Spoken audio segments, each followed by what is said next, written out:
What? And then we know a lot of things. Hi everyone. We're going to go ahead and get started. I'm just going to introduce our guests, but for those of you who don't know me, pretty sure I know everyone in this audience. I'm Catherine. I'm the SGA president. AJ, do you want to introduce yourself? Yeah, my name is AJ Pruitt. I'm the vice president of student affairs for the SGA. So we're going to talk about the future of College Park tonight. I know a lot of you have seen construction around the town, and so we wanted to give people a chance to learn more about what that's about and what's coming, and to ask questions directly to people who know a little bit more than AJ and myself. So I'm just going to read through some quick bios of our two guests, and then just ask you guys to wave or add anything on that I've forgotten. But first I'll introduce Eric Olson. He is the Executive Director of the College Park City University Partnership. The College Park City University Partnership works to support the economic welfare of College Park and the University of Maryland through activities including commercial revitalization, community development, and quality housing opportunities consistent with the interests of the City of College Park and the University of Maryland. And then I have Mr. Andrew Fellows. He was previously the mayor of College Park from 2009 to last year. All right, there you go. And he currently serves as a local government and environmental justice program manager at the University of Maryland, and knows quite a bit about the town since he was mayor of it. So thanks for being here. And we're going to start with a couple of questions that AJ's come up with, and then we'll open it up for Q&A, and you guys can. Yeah, I first got involved really in student government because of, in a real capacity, because of my time on the College Park City Council as the deputy student liaison. I was lucky enough to have, everyone knows Cole, to have him as sort of my mentor, and him on his second year of the city council, and you on your final year. So the city of College Park, sort of the issues that go into it are very important to me. So my first question is just, how do you think, how both of you would you say College Park is doing? I know we're seeing all sorts of economic development, we're seeing new businesses come in, but just from a local level, how do you think we are on sort of our path to becoming a top college town today? Well, let me start. So I think we're doing really well. And when I was sworn in 2009, I said that my principal goal as mayor was going to be to increase the collaboration between College Park and the University of Maryland, but also in Prince George's County. And so I think both of those things are really important, that sort of working with Prince George's County and that kind of fighting with Prince George's County, and also working with the University of Maryland and figuring out planning together with economic development is a much better way than sort of being in a reactive mode where one side is doing one thing and the other is reacting to that. And so I feel that the things that we see on Baltimore Avenue, a lot of the collaborative sort of proposals and the things that I think Eric's going to talk about are the results of a lot of years of work, and going back to the mid-90s, really, where the university and the city really realized that they need to work more together. So my short answer is just really well, and I think we're going to talk more about more specifics. Yeah, no, I think things are going phenomenally in College Park. I mean, we are, so in 2011, former mayor here and Dr. Lowe and the council and others agreed on a University District Vision 2020, which is the partnership's sort of document. You know, the City University Partnership. It consists of, so it's a community development corporation, and we have a board of 10 people, and half of the 10, roughly half of the 10, are appointed by the university and half by the city. So it's a true collaboration. And we outlined a number of goals and to work in housing and development, so 5 areas: housing development, transportation, public safety, education, and sustainability. And you know, among those goals, we'll get into them, but we've accomplished an awful lot in just those 5, not even 5 years. You know, in terms of transportation, bikes, and bike ped issues, and Route 1. We're still trying to work on Baltimore Avenue, and we're well on our way. It's funded to be rebuilt, and a lot of the redevelopment is happening up and down Route 1, but also in education. College Park Academy was started several years ago. I think they're just starting their 4th year. And you know, that's a public charter school, but that was started by the city and the university. President Lowe is the chair of the board. And, in a whole variety of things, but we're completely moving forward. We are being recognized by a lot of, I'll just say the private industry. So I was the county council member from Prince George's County, representing this area for 8 years prior to when I took this job in 2014, and then served with Andy on the city council before that, for 9 years before that I was on the city council. Even 6, 7, 5 years ago, 4 years ago, when we would go and, I would go and talk to developers and say, hey, why don't you look at College Park and think about College Park as a place to build your next project? It was like pulling teeth. It was you'd have to drag them here and say, look at this site, look at this opportunity, and bids went out, or RFPs went out for bids on different projects over the metro station. They got 0 responses. This is only a couple of years ago. Now, it's hard to find land to do projects. Developers are coming to us now saying, "Hey, we'd like to build a project. Is there where can we put a project?" And it's getting increasingly difficult because the best land has been taken. So I think that speaks to a lot of the what's been happening recently. I know that when a goal of the development of College Park has always been to try and find a way to get faculty, staff, and recent graduates of the university to stay in College Park. And I was recently in one of my government classes talking to a younger professor that I have, and he lives down in Washington, D.C. And I asked him, well, why don't you consider College Park? And he says, it just doesn't feel authentic to me. It doesn't have that local coffee shop, that local bookstore. My mother went to the University of Indiana. I got to spend a lot of time in Bloomington, Indiana. You really see what type of community they built that sort of grew with the university. How do you think College Park is doing in sort of developing that authentic college town feel?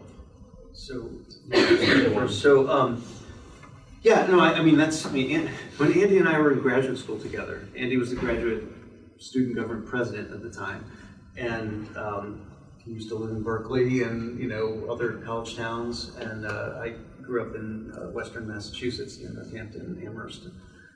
So we both knew what college towns could be like, with the bookstores and the cafes and entertainment, bands coming through and all that, and great speakers. So we would get together. This was more than 20 years ago, and say, look, we're gonna. Why isn't College Park like this, right? So we decided we would start. Andy said, well, come to a city council meeting with me one night, and I did, and then from there on we started being activists. But what I would say is, the lack of coffee shops. That's something that's been said for a long time. So the very first thing I did when I took on this job was work with the owner of Plato's Diner. I found it building an old auto parts store that was for sale, and I said, hey, you should buy this, make a nice coffee shop. And so that is going to happen. It's right at the southern end of the city. It's going to be a nice coffee shop. It's going to be a wine bar in the evenings. It's going to have performance space upstairs, stage, but also the art house, that old barking dog.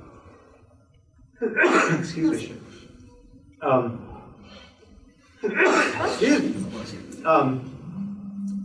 That is a collaboration that we've worked on, the city's worked on, the Cree Smith Performing Arts Center at the university. We've all been working on, raising money for, getting agreements with the property owner.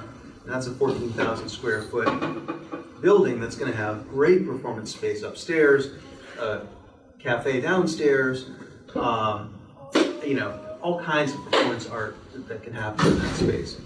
And then finally, there's the Food, Arts, and Entertainment Hall, which is going to be behind the hotel, which is in that big, it's a former garage. It's a sort of big roll-up doors. It's on Paint Branch, Campus Drive now. It used to be called Paint Branch Parkway. And they're going to add on to that. There's going to be a stage there. So before, this time next year, let's say, it'll probably take that long for some of those, but this time next year, we'll probably have 3 spaces for performances, coffee houses, cool, hip, entertaining stuff where you can go and sit with your laptop all day and hang out and drink a lot of coffee and have interesting things going on. So that's true. We need that kind of thing. We need that vibe, and I think that we're taking that on and doing it. And so, just to add, I think one of the things that the creation of density in and having more people that are not just undergraduate students, but more people who are living year round. Because I think for a lot of the retail and restaurants and bars, it's really hard for people to survive during the summers when students are gone. So one of the things is just create more density in the city of College Park. And you all probably know this, but the reason that the city, and this is when actually it began with when Eric was on the council with me, that supporting things like Varsity and University View and really lots of off-campus undergraduate housing, the idea was to make it easier for students to live in town and close enough to bike or walk to campus instead of having to drive from somewhere outside of College Park. And I think, but just having undergraduate student housing is not going to do really much for the retail market, because you will end up having people who are just pretty focused on undergraduate apparel and and the bars that we have. So I think in terms of getting really interesting spaces for more than that, I think we need more people, and I think we're getting there with the new spaces that are coming up on Baltimore Avenue now. I think we're getting there. I also think that, I believe you all know that the College Park Metro Station will take off at some point, and when that happens, that's going to increase density and create a new spot for lots of interesting things to happen. So I kind of feel like all the great things that have happened in the last 5 to 6 years were really just beginning. And one of the things that we're looking for is entrepreneurs or innovative people to come up with ideas that are actually business people. Because I think Mike Franklin's in Hyattsville is an example of an entrepreneur who really kind of took on a leadership role as a business person and really helped create the Hyattsville Arts District sort of space and sort of having driving energy. The city of Hyattsville definitely was engaged in that, but it also it's the business community sort of being creative. Yeah. So you brought up student housing, which is always an interesting subject and one that we're very focused on as a student government. We have seen the opening of places like Landmark, Terrapin Row, that are very nice accommodations. How do you think we're still doing on affordable housing in College Park, especially for students where $1,000 a month in that range isn't necessarily viable for them? Well, let me start on this. And so one of the things that we had hoped, which is increasing a lot more undergraduate student stock, that is, it would increase the supply so that prices would potentially come down for housing, and that hasn't been the case. All of the places that have built have been pretty expensive to live, and so it's kept a market demand for less expensive housing in group houses in Old Town and other places. And so that was one of the issues, is that we like having undergraduate students in our neighborhoods, but we wanted it so that there's also the opportunity for single-family owner-occupied housing can raise kids and have more of a sort of a diverse kind of community. So we, partly led by students, actually push for rent stabilization or rent control. And that ended up being a long-standing sort of battle with the property owners, which really, the landlords, yeah, thank you, that didn't feel like it was being a very effective solution. And so I think that that's one issue where we really haven't figured out, but I still think it comes down to tenants, both students and non-students, sort of organizing to figure out affordable housing issues and for us to continue to push for diversity of housing options for people. Yeah, I mean, I think that's the area of more affordable student housing is definitely the thing I hear probably the most from undergraduates. I mean, other than sort of getting the coffee shops and that kind of thing. It's tricky because we have a market. I mean, so we got a lot of student housing. That was a goal of ours, was to increase the student housing in the city. And as Andy said, that's correct. That we thought you increase the supply, right? Then the prices will come down. And I think we haven't seen it all happen yet, because we've added like 7,000 beds, I think, in the last, 10 years, right? And places like Mazza, even the Enclave, are a little farther away. I've heard that it's not just students and graduate students living in Mazza now, but they're opening it up to professionals, and that's great. But it's a market, right? So people, with the more supply, the more that some of those prices should come down. Now, the closer locations are going to be at a premium, right? But it is hard because now with real estate prices being so high, if a developer is going to come in and buy that and build student housing, they have to charge a certain amount in order to make pay the bills. So it's a dance, right? Unless you get it on land that's free, which is hard to come by, right? It's hard to make those economics work. Now, I have talked to a number of affordable housing groups out there, and when I say affordable housing, moderate income, dwellings. I think that there is some interest in that. It's just a lot harder when the market is what we have now. We want a hot market. We want to be successful, but that does come with prices. But we're not unaware of that, and I think between the campus and the city, maybe there is something we should look at. But as more housing is built, prices should start coming down. And so you mentioned in your answer that residents, there are students living with residents in the community, especially in the Old Town area. I'm just interested, with both of you having lived in other college towns, how would you characterize the relationship that students and long-term residents have in College Park? Sometimes we hear different things from different sources. We hear it's absolutely normal to have these type of relations in a college town, and we also hear the other side of that.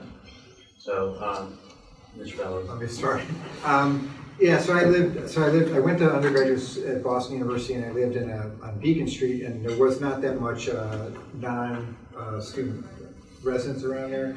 I also lived in San Jose, near San Jose State University, and it didn't seem like a big issue. I worked in Berkeley. I lived and worked in Madison.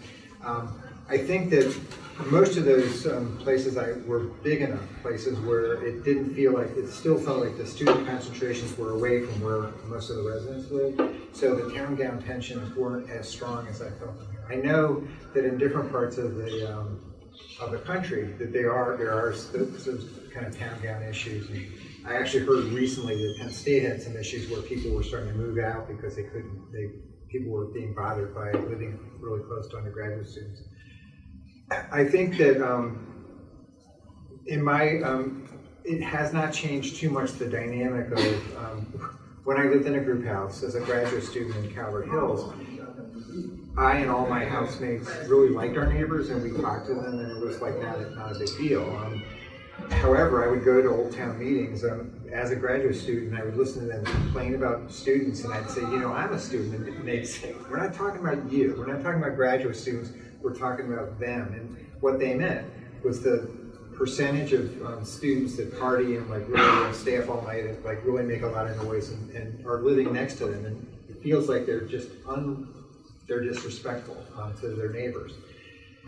So from the perspective that I heard from students knocking on doors, running for mayor, talking to people, is that the feeling is well, we're here in town, this is a college town, so why wouldn't they expect this? And I think that the issue of communication, being able to talk to your neighbors, really should be a common thing everywhere, no matter where you are. But I think it's a little bit more challenging in an area where people are moving in, living for a semester or a year, and then moving out and not planning to stay for a long time, that the motivation to sort of communicate with the neighbors and sort of talk through the issues, which are sometimes kind of challenging, it's a hard motivation to sort of generate. And I personally believe that student leadership is really going to be one of the ways that it's going to get solved. I don't think the long-term residents are going to be able to figure out how to interact with the undergraduates. So the other piece of this is I think that the mix, and having a more healthy mix where it's more of a mixture, rental and owner occupied, I think is in some ways a pretty important balance to achieve. Yeah, I mean, so you asked, how is it relative to other college towns? And, I actually used to chair a group at the National League of Cities when I was at the City Council. It was the University Communities Caucus, and so there were, from all the college towns across the country, it was elected officials that would get together and talk about these issues and other issues that are unique to the college towns. Clearly, there are town gown issues in every community. I think we're doing a lot better than we did in the past, and that's going to be a theme tonight. But I think the leadership that was shown on the on-campus tailgates, there was a variety of those types of things, and the student code of conduct being extended off campus. There are a number of things like that that have that I think have really helped. But as Andy says, yeah, I mean, we all have to live together, and I think by and large, whether you're a long-term resident or you're an undergraduate or a graduate student, people are living, well together. I live right on the trolley trail in Calvary Hills, and Thursday, Friday, Saturday night, I might get woken up some nights, I might not. There have been incidents, there have been, side view mirrors smashed off, and that's not cool, But we also know that that's not most students. That's a minority of students. But I think that things are getting better, which doesn't mean you ever stop. But I think it's a culture that we all need to participate in. Students, graduate students, residents. That what is acceptable, responsible behavior in the community. And I think that we've tried to. When Andy and I were on the city council together, there were some really bad things that were happening. Stabbings at parties and things like that that really were not good for anybody. And I think that some of that's come under control, more. We can always do better. I think that the student government has done a lot on from the down and back over the years and whatnot on sexual assault and things like that. And I think that those are things that we all as a society are trying to move forward on. All right, so I want to ask one more question before I open it up to our audience for some questions. And this one sort of gets more to the political climate within College Park. I think that from my perspective, there's sometimes frustration that the city government and College Park and leadership are representing permanent residents or longer-term residents, and fail to at all times represent the student residents of College Park. We've seen debates in the city council where students aren't referred to as residents and aren't thought of as citizens of the city of College Park. I'm just interested in knowing your opinion on those issues and whether you think we've improved or and especially what we as a student government can do, what students can do to become more involved in that process. And, Mr. Fellows, why don't we start with you? So I apologize for whenever you've heard those kind of comments, especially from elected officials, it's always a mistake as an elected official to not think of all the residents of where you are living as people you're representing.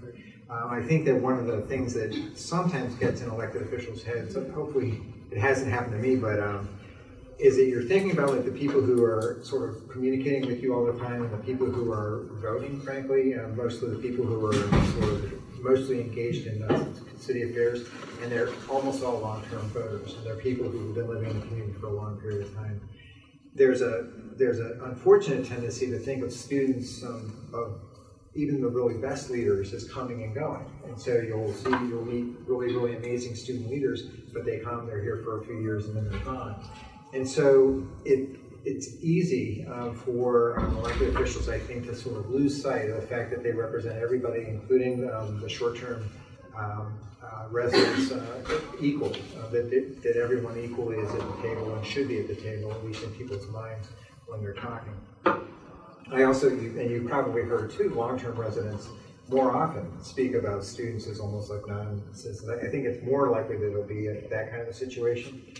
And I think that, I believe personally that it comes down to communication. The more that students are communicating with long-term residents, and the more that long-term residents are sort of seeing students as people, and that most often happens with neighbors. And so I just would really encourage the student leadership to work to be creative in figuring out how to interact with long-term residents and be as engaged as you can be.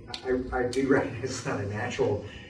I mean, it wasn't my goal in Boston when I was at Boston University to suddenly dive into Boston politics. And I mean, I was interested in Boston politics, but I didn't get involved in the local community issues. And so I get it that that's not going to be a normal thing to do.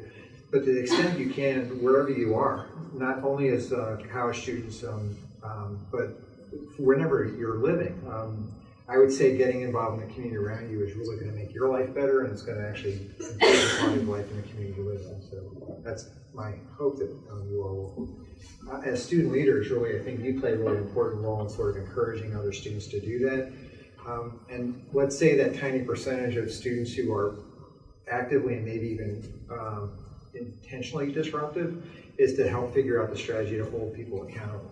Because I think that's another thing, is students holding students accountable is a lot better than the Prince George's County Police holding people accountable. Let's see. First of all, in my current role, I can't really talk politics, so I just put that out there. But I would, basically agree with everything you said. I mean, it's about engagement. It's about. Well, let me tell you. I mean, a couple stories. I mean. There are, as you all hear, I mean, so many phenomenal students here, on campus doing phenomenal things, whether it's entrepreneurship, whether it's in government and politics, whether it's in biology, whether it's in art, whether it's in music, whether it's in, I mean, we've been blessed, in my family, I have 2 daughters, and we've been blessed to have college students as babysitters and as, neighbors, and, I got a good friend who was our first student liaison, Eric Swalwell. I think we were on the city council. Yeah. We created the position of student liaison, and now he's a congressman and the first student liaison. And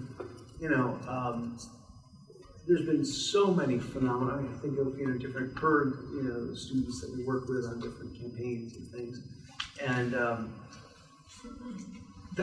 that's part of why I want to live in a college town, is because there is that richness, and there is that energy, and there is that desire for knowledge, whether it's from a professor or a researcher or a student, a graduate student or an undergrad. So there's a lot of benefit to that, and we all want to make sure we recognize that. But I do think, again, the same theme, I think things are a lot better than they have been in the past in that arena as well. I know I said I would go the odds, but I'd be remiss if I didn't. My colleague Chris Kioza, who has to be at the City Council, and he's the current student liaison, always very knowledgeable, always very concerned about the current state of parking, and maybe the one thing on campus that Mr. Olson, you can't say has gotten better. In terms of parking, both, and I'll ask you both in the city. What is the long-term plan for parking and making sure the residents who do want to drive in the city have those resources available? So first of all, I will say it has gotten better, because we built a parking garage in downtown College Park, which nobody thought would ever happen when we first were on the city council, and it took a long time, but now it's been up for 6 years maybe, and it's not full. But that we built that as a city to help create more opportunities for retail, so that you build a garage, people can come, park, and then walk around. And now we're starting to get the retail, like I said, it's Art House, or whether it's the Coffee House, or whether it's any number of things. So there is parking downtown. Now, some people don't like to park in parking garages, and they can't help that. I mean, some people just look for a surface lot, and when you live in a more urban area, you're going to have to park in a parking garage. But the ultimate solution is we want people walking and biking. We want to create the most walkable, pedestrian-friendly community, possible. That's what a great college town or a great community period, has. When the purple line comes through, we want people taking the purple line. It's supposed to take 7,000 something, cars off the road just in the College Park area alone. So yes, we know people are going to drive, and that's going to happen for. I don't know how long actually, because these self-driving cars. I've talked to parking experts, and they say, they honestly, they're very. And this is not a joke. They say, look, before too long, your personal vehicle is not going to exist anymore. So, I don't know how long that's going to be, but the parking experts are all saying that. So, parking. I think we're doing well. I think our vision is, to make it more of a pedestrian and bike-friendly place, and by building, as Andy said, by building more density, more housing in our community. That means fewer people are driving in. Yeah, and I guess I'll just add that I really, although I have sympathy for anyone who has a hard time parking, and I've certainly been in situations. When I think about the times when I've worked in Washington, D.C., and I've, for whatever reason, driven downtown and tried to find a parking place, and it's really hard to do. That in urban settings, often parking is a challenge. New York City, like any almost urban place that you can think of, and you can spend a lot of money going to parking garages and places like that. But in the city of College Park, we were developed over post-World War II to be a really car-oriented town, and so parking was kind of everywhere. And the reason the parking meters went up is because people the commuters to school would park in the parking lots, then go up to campus, and so the retailers wouldn't be able to have their customers come to park near where they were. So this stuff has evolved over decades of sort of a challenge, and I think one of the reasons I think College Park is a model community to become a really walkable, bikeable is that parking has really been a challenge for us over the years, and so I really think it's all in all of our interest to figure out how to sort of move to be leaders and sort of not having cars. And maybe that's having the cars essentially parked someplace so if you need to get to them you can, but really your typical mode of getting around is walking or biking. In community, and obviously we're really close to the nation's capital. We're right by we've got 2 metro stations in College Park. So it's a pretty accessible place to other places. And as Eric said, when the Purple Line comes, we've got an east-west connection and the Green Line going in. So there's a lot of opportunities. But having said that, I feel the pain of parkers. I just I think it's the long-term trend is not to just keep building parking. All right, now I am going to open it up. If anyone has, Can you just say your name, introduce yourself before you ask your question? Yeah, sure. Hi, my name is Leo Martellus. First of all, I want to thank you all for coming and speaking to us about an important issue. I know I'm personally really excited watching all the development that College Park is going through to really help us reach our potential as a university town. I am a little bit concerned, however, about what this development is going to mean for the current residents of College Park that are not involved with university life. Particularly as rent prices go up, is that going to push out small businesses, local businesses, people who've been living here and can no longer afford rent for their business or their house or apartment, and how you're kind of balancing, or how you see the university balancing that concern with wanting things developed as a city. Yeah, good question. So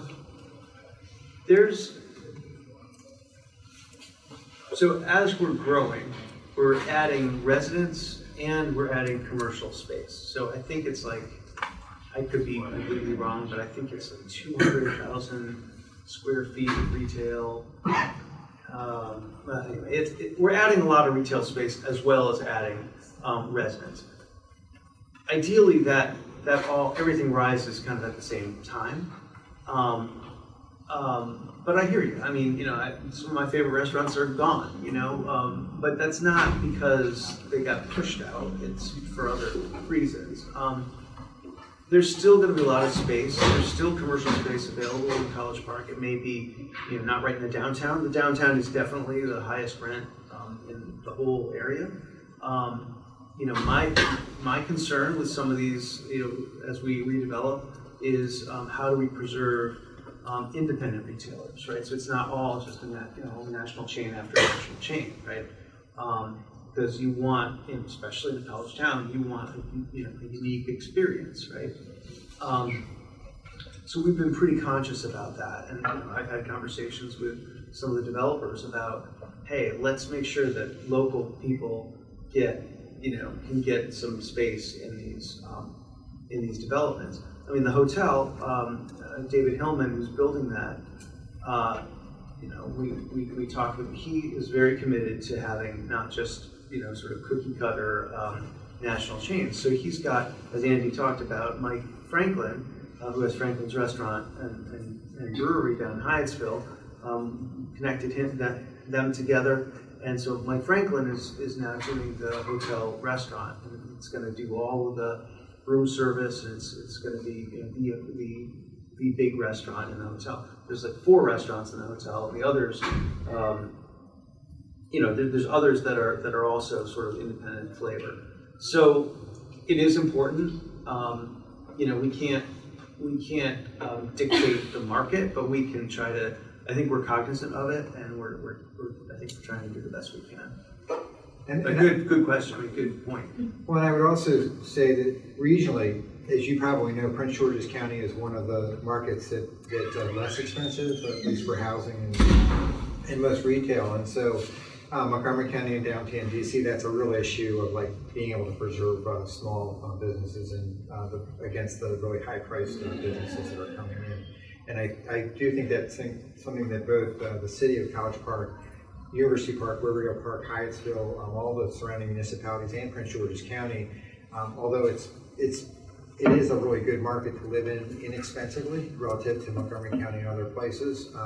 It's still something that, as we become a hotter market, we are going to have to think about how to creatively make sure it's inclusive, and that we don't become gentrifying and pricing out our residents.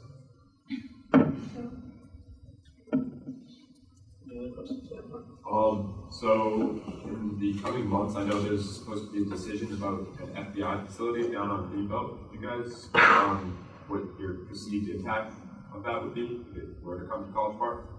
The decision was delayed to March, correct? Correct. Just yesterday, yeah. Do you want to take that first? Yeah, so actually I did not know that it got delayed until March, so that's new information to me. I think that the decision about the FBI, it will be transformative if the FBI goes to Greenbelt. And I mean, I'm biased, but I think it is the best of the 3 sites, and so I think it should be there. If it doesn't come there, something amazing is going to happen at the Greenbelt Metro Station. It just take a lot longer. So I think that one of the really positive things about FBI is it will be quicker. And I think if it's done right, and everything I know of it would be done right, it'll be really transformative both for the site itself around the Greenbelt Metro Station, but I think it'll have a really positive impact on North College Park. And I think one of the issues you all may be really thinking about College Park as a whole, but I think often students particularly, or people who live in the southern part of College Park don't think so much about northern College Park. But this whole city is, there's lots of things that are happening in the city, and I think that the FBI and whatever happens at Greenbelt Metro Station is part of the reasons that College Park's going to be a pretty amazing place to live in the years to come. Yeah, I mean, I would just say that, I think that, we're at 11,000 jobs. Anytime you plunk down 11,000 jobs in a place, it's going to have an impact, a positive impact on the economy. People need to eat lunch, they need to live somewhere, they need to, there's going to be visitors that have to stay in hotels. There's all kinds of services that a place like that is going to need. I think Greenbelt is the best site.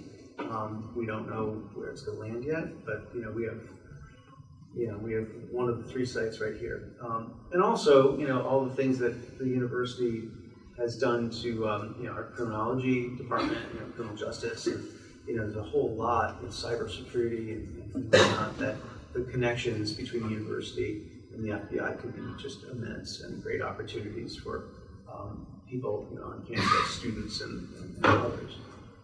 Awesome. Thank you. Yep. Great. Hi, my name is Gabriel Buck. Mr. Olson, I'd like to ask, what would you say is the greatest obstacle facing College Park in creating a large, diverse, and sustainable college town while at the same time maintaining a healthy partnership with the university? What's the most challenging part? Well, so we want to make sure that people come here and live here and stay here to raise families. And so schools is a big part of any community. My two children go to the local elementary school and have had a great experience there. There's been, but there's a lot of people who do not choose, the area because they perceive the local schools as not, they want to go elsewhere. There are a lot of great things happening in local schools. There's a lot of, programs, specialty programs, and a lot of other things that are happening in our local schools. But we need, and we're trying to work with the university to get the university more engaged in Prince George's County schools also. And they are engaging, and there's a lot of programs that they're working on in the schools. But I think packaging that and highlighting that and increasing that involvement can really do wonders because even if someone's, a parent is, wondering, that's, we don't want anyone saying, oh, is this even something I should be thinking about? So, our work on education, I think, is in the long run the most important thing that we can do to create a truly, a truly great college town. I mean, there's a lot of other things. It's great to have good retail and shops and restaurants, and those things all contribute. Thank you. Oh, we'll go right up there. Hi, my name is Lily. Thanks for coming today again. I had a question about Terrapin Road and the retail space that's currently open. Do you all have any ideas about what's going on there? Yeah, I don't know. Yeah, I know. Give you a chance to. Oh no, he had asked it to me. That's why. Right. So the retail at Terrapin Row. So it's a little bit complicated. So do y'all know what a Knox box is? Were you doing? Okay. So the Knox boxes were there. They were a whole series of, buildings that were long outlived their useful life. So they got assembled by somebody. I mean, we'll make it simple, but somebody. So then they owned all of them, or almost all of them. Still one at the end that isn't owned, but it's still standing there. The person who assembled them apparently has the right to the retail space, so Toll Brothers, they're the ones that built the building, right? So right now, Toll Brothers doesn't, this is my understanding, they don't control the commercial space. Now, they are, working with the person who actually does control the commercial space. I think also they were so focused on, delivering the project in time for the school year that the retail was maybe not the highest priority. It will get filled. It's just, it's a process, right? But I think there's a few layers of things, but it'll get filled. Grant, does that? I mean, I'm sorry. That may not have been the clearest answer to you. No, that was great. I didn't know anything about that. I was just wondering if I could ask a quick question B. Yeah, go ahead. Sure. Okay. Is there anything that I could do as an SGA member and representative of Terrapin Road to get to push for like affordable grocery store there? Because I know the Lidl's coming, but again, it's like a drive for anyone in South. So I would never tell anyone there's nothing they can do. Okay. However, I don't think that's space is big enough, but that's what I mean, a grocery store is going to be hard in that space. I think it'll get sorted out. By the time you would be able to get through to anything, they have every motivation to fill that space, right? It will happen. It's just, it's a matter of time. I mean, I don't know how else, I mean, you can certainly advocate. I'm all about, people advocating and calling people. And so certainly the more you say, this is what we want, that's a good thing. Yeah, I mean, the only thing I'd add is that if you live in Terrapin Row, I would talk to whoever you see there and say, so what's going on? And kind of ask them the questions and then ask them, is there someone I could meet with, and sort of just see where you can get within the structure there. They may say, well, there's nothing we can do, but I think it's worth asking.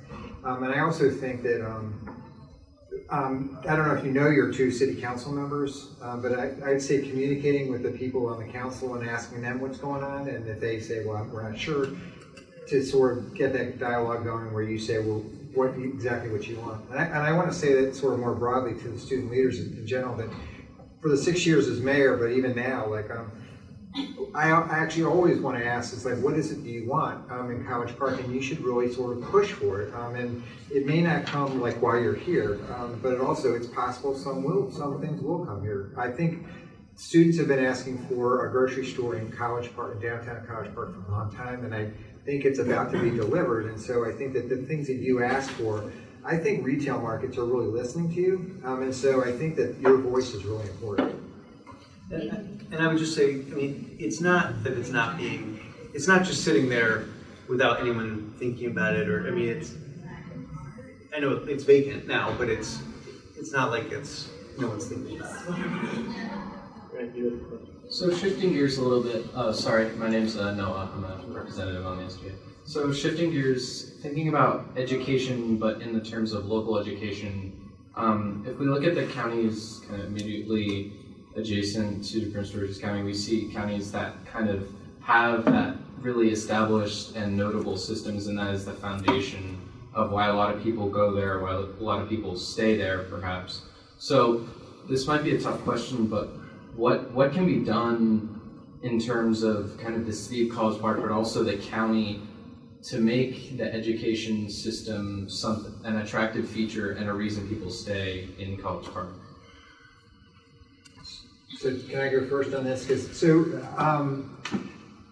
this is my own personal political opinion, and so it's not meant to be reflected on anybody else, but I think Rashawn Baker really did a good job of pushing for repealing the property tax cap, and to have it pushed towards education, and it was a really bold measure. And for those of you who were here and experienced the pushback he got on that, and also the council who were completely against it, I think it's really politically challenging to sort of increase funding through taxes to get education.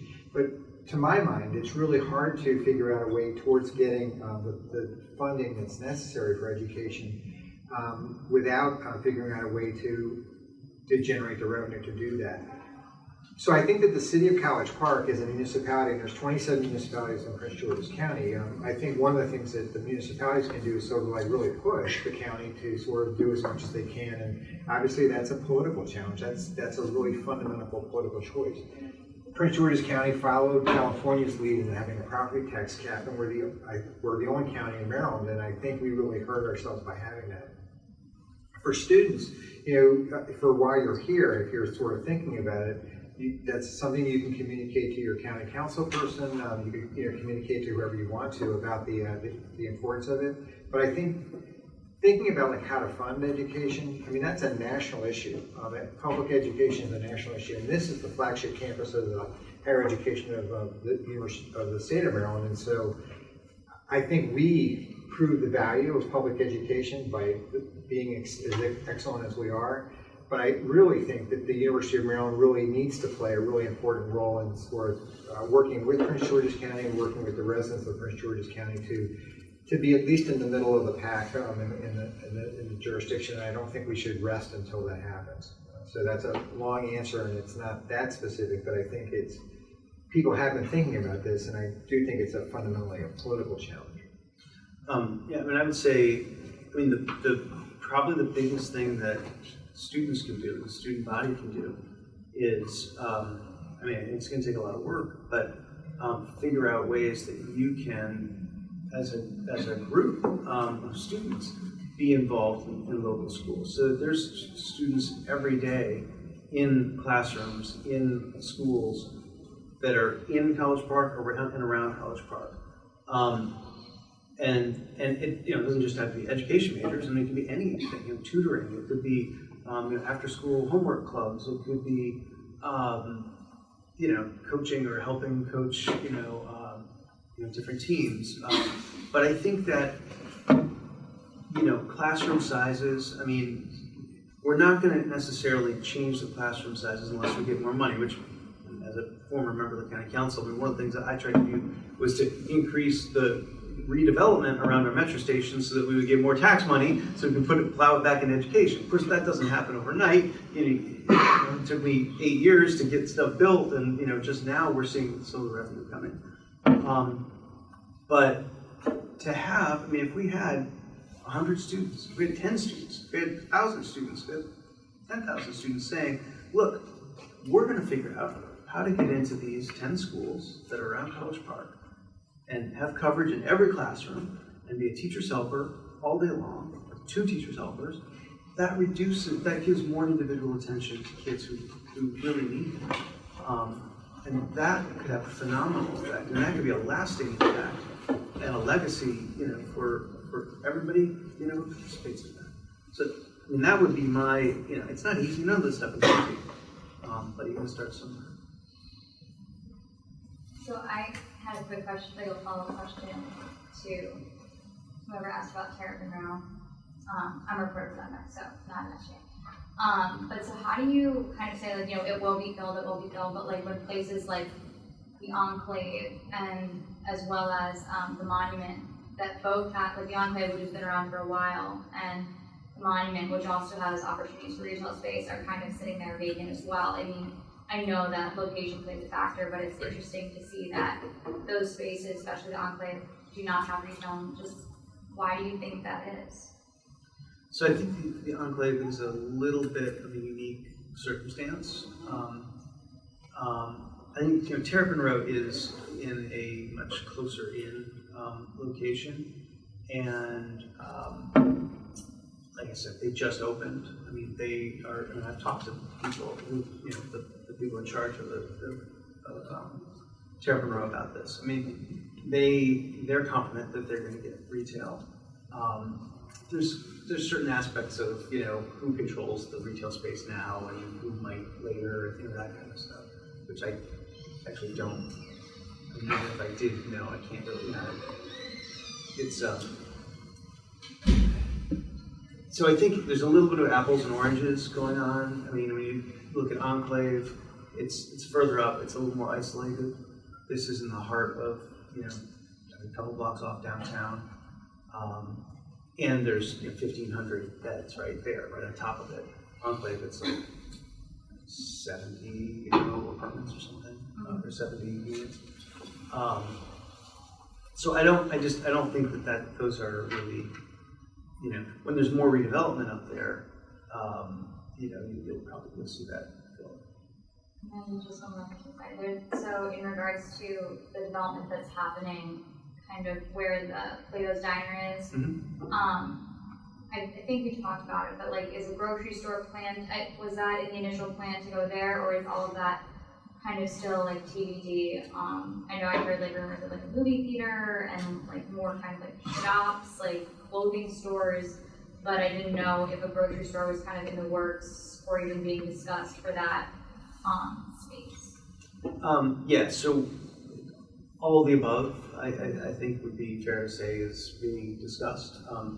Right at this time, this isn't actually the time when those things are set because they haven't even demolished what's there now. So it's, we're still, there's phases to these things. But that will have a lot of ground floor retail, a lot of amenities that I think we all, whether you're a student or a long-time resident, want. It's right on Route 1, and it's in sort of just at the southern end of downtown. It's prime location. You come down the hill, that's the first thing you're going to see when you come to College Park. And that'll help everything. That'll help Terrapin Row also. I have a question up there. Any other questions? Do you have a question? I was just a little curious. You guys have been talking about walkability in College Park. So I was a little curious as to what you would be doing specifically with something like Route 1. Like it is like you make a commercial strip in this town, and buildings like the Enclave and monuments, which they've mentioned as have different retail spaces.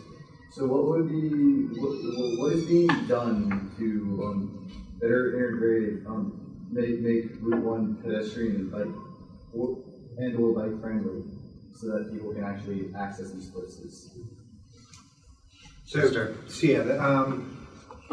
Baltimore Avenue is finally, after it's been talked about since the 1980s, about redoing Baltimore Avenue and having a more of a grassy median and sort of having less of a sea of concrete, and have it, bike lanes for one thing, and also have sidewalks on both sides going north and south throughout the whole stretch.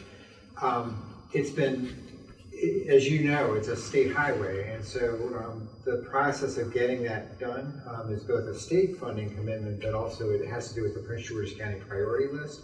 So after years of work, the city working with the Prince George's County, and actually Eric, when he was on the county council, was a great leader in sort of pushing this towards the front of the priority list.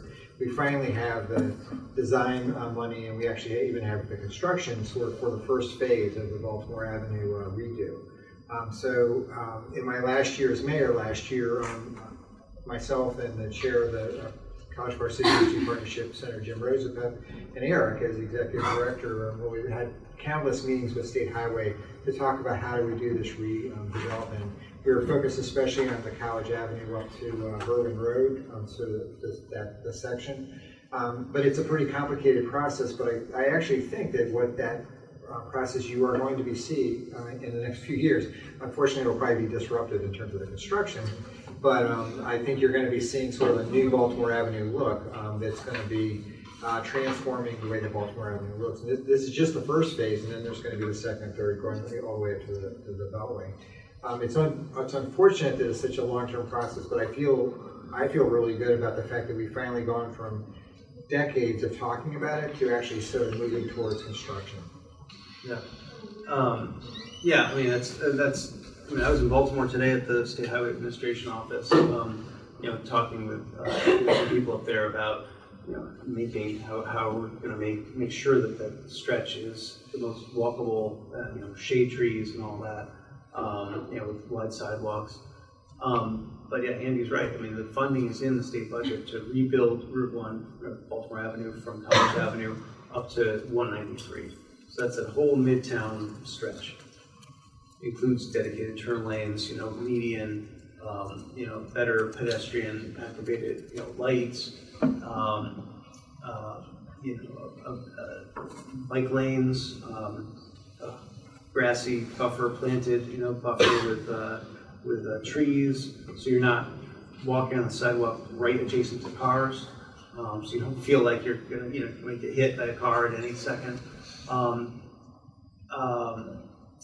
a host of other, improvements.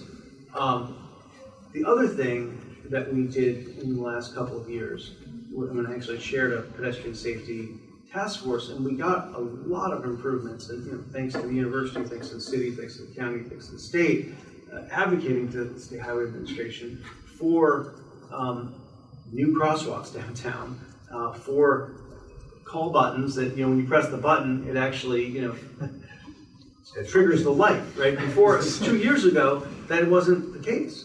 You would just go out there, there was not, I mean, some places there might have been buttons, but it didn't really affect things.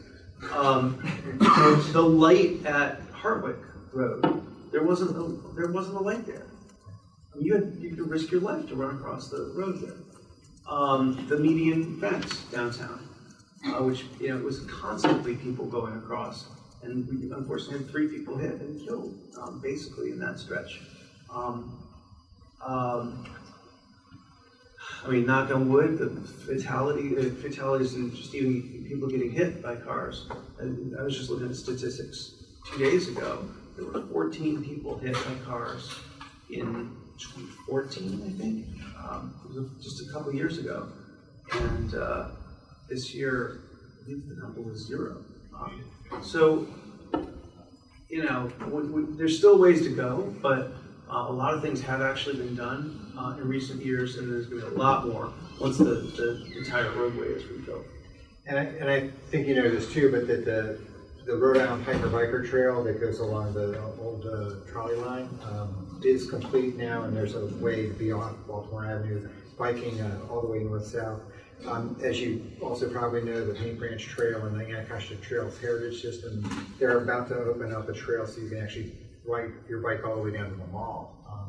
And so I think this is, and the ZAGs are opening of M-Bike, that there's a lot more bike accessibility and sort of the ability to sort of have a bikeable, walkable community. So I think that we made strides, but we have a long way to go too.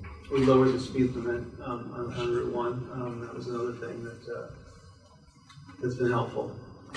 And lighting. I mean, we got, let's say, 86 lights, LED lights. I think it was like 36 and 50. I don't know the exact numbers, but we got the State Highway Administration to add lights and then replace light heads also.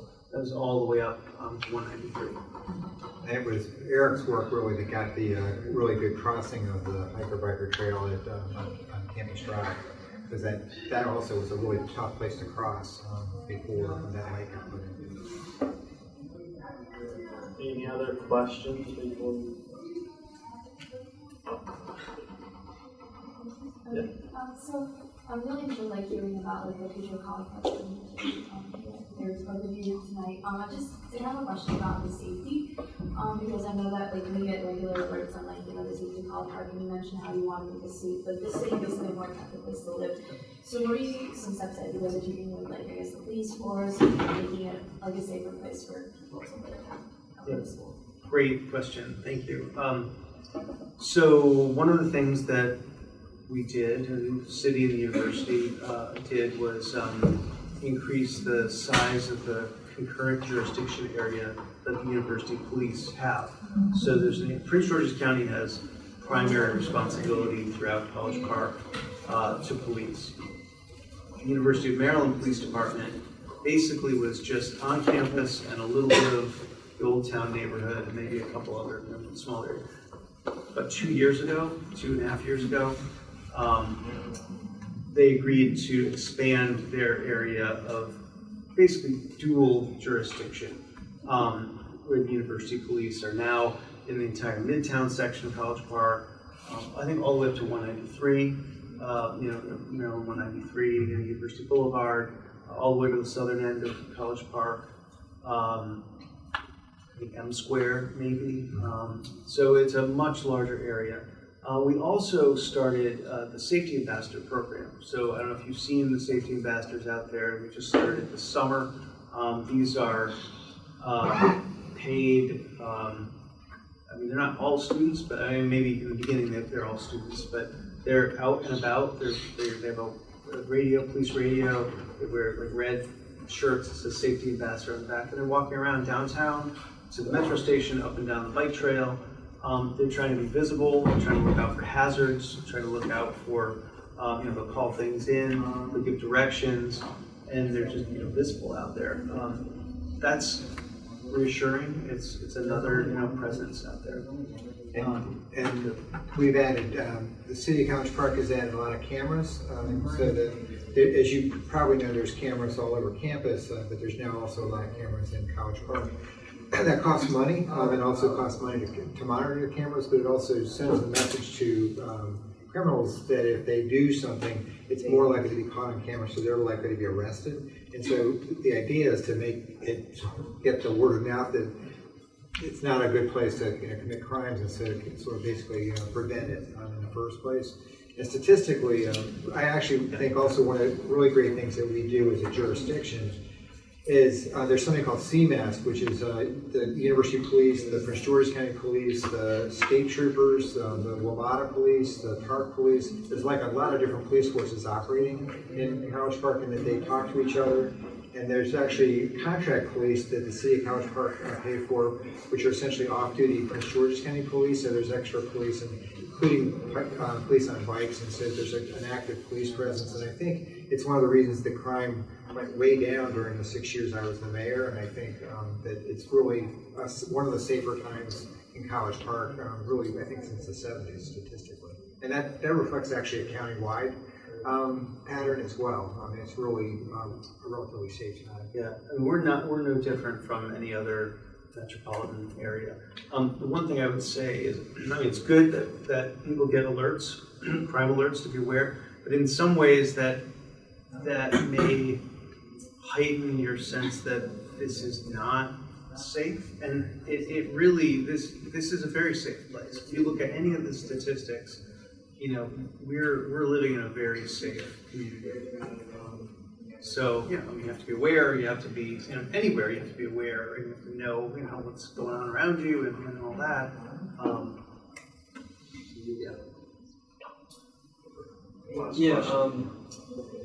I know that the recycling plant that services College Park area is limited somewhat in some of the products that they can recycle. Like, for example, in the dorms, there's on the recycling signs, it's like you can no longer accept plastic bags or other items because they're getting caught in the feed systems of the plant. Is there any plans on having like a dialogue with the recycling plant, or any plans on changing that?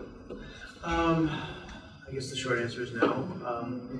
I mean, the county does recycle a lot, more than other places. I know the plastic bags, they were a big problem because they were getting hung up in the machinery and all that. And of course you can bring them back to the grocery store and recycle them there. But I think that's kind of a trend. And you know, also the trend is to not get plastic bags in the first place. Use canvas bags. So no, but I mean, one thing I did do when I was on the county council is I sponsored a major recycling, composting and recycling legislation, which mandates that businesses have to recycle. And that hadn't happened before. Businesses and apartments. So we're going to see a lot more recycling from that, and that sort of kicks in. I mean, I'm sure it's kicked in by now. So you know, there's a lot of bottles and cans that were not being recycled at businesses. And I mean, I'm really proud to live in a county. This is also thanks to his leadership. But there really is a zero waste movement in Prince George's County, and actually, College Park Committee for a Better Environment in the city is really exploring ways to get to zero waste. And so that, to me, is like an opportunity for students to get engaged, because it's a problem on campus, but it's also a problem off campus. If I could just do a little plug for an initiative that I'm working on now, which is the Connected Campus Community Pilot, and it's a project where we've asked College Park, Hyattsville, University Park, and Riverdale Park to come up with areas of sustainability and resiliency that they would like to collaborate with the university on. And to develop, to name 10 projects that are ideas of like working on. And one of the areas where College Park wants to partner is on zero waste and figuring out how to increase recycling rates and figure out, for example, the ways to get businesses to recycle more. And so some of those are not really easy things to do, but I think they may not be 1 semester or 2 semester kind of projects, but they may be longer term projects. But we really want to get students, both undergraduate and graduate students, and faculty and staff engaged in this, and to make the university district really an ecosystem or an eco district that's as green, sustainable, and resilient and sort of noteworthy, like nationally. So that's it's a pretty ambitious goal that we have, is being a really great college town, is to be a really great sustainable and resilient college town. All right. So to end this for tonight, I have probably the most serious question of the night, and I don't know if you're able to put it on the public record, but what's your favorite restaurant? Cubs. The Cubs Oh, well, that was, but I need to know your favorite restaurant in College Park. I'm a proponent of a lot of them, but I'm interested too. Wow. And your favorite thing on the menu? Yeah, you also, yeah. Oh, boy. So, I'm not going to tell you exactly my favorite, but the place where my family's been going a lot lately. We're covering politics. Photom, the pad thai or the pad see-ew. I also like new vegan a lot. New vegan's pretty great. Of course, we goes. Well, now you named 3. So. Awesome shit, right? It would be hard to say because I like them all, but I also, I think the place was Northwest China. I just went there and it was like an amazing meal, so that's my most recent favorite. The Washington Post is so memorable about that. I was heavily influenced by it, so I really had to get to it, and they were right, so it's an amazing place. Great. Well, thank you both for spending time with us tonight. It was, as always, informative for me to get to talk to you, and I'm sure everyone else and everyone watching over the live stream. So, thank you for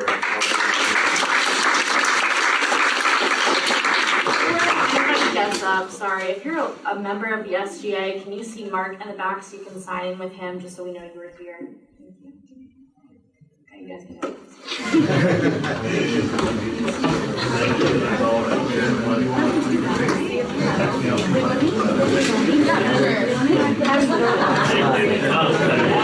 I mean, I'm not a fan, but like, you got 8 years, it's time. Cleveland's only 16 years.